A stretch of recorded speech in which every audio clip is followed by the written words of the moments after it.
Russia's space program is having a touch of the glory days of old. With the US space shuttle program now just a museum piece, Russian rockets designed in the 1960s are the only way to reach the International Space Station.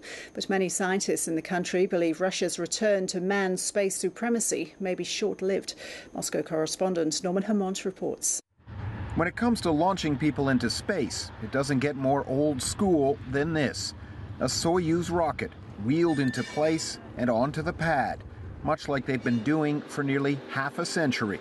Russia's Cold War-era rocket and spacecraft are now the only way to get crews to the International Space Station, or ISS.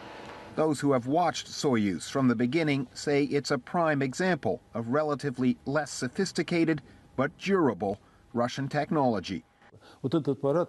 This ship is beautiful, you can see. As a designer, yes, I think it's a job well done. While the U.S. poured nearly $200 billion into the shuttle program, Russia stuck with Soyuz. It's been launched nearly 2,000 times, with only a handful of failures.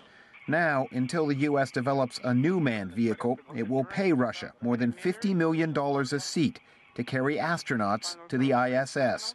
It's quite a turnaround for Russia's space program that for a long while was starved of cash following the collapse of the Soviet Union. But those involved with the space program here say there's a potential drawback to all of this.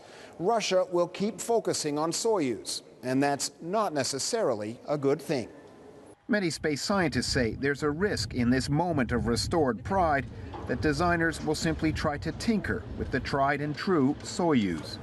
Meantime, United States will be inventing and investing money for the new generation of transport vehicle.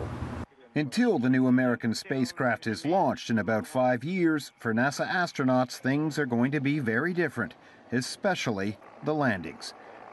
Norman Hermont, ABC News, Moscow.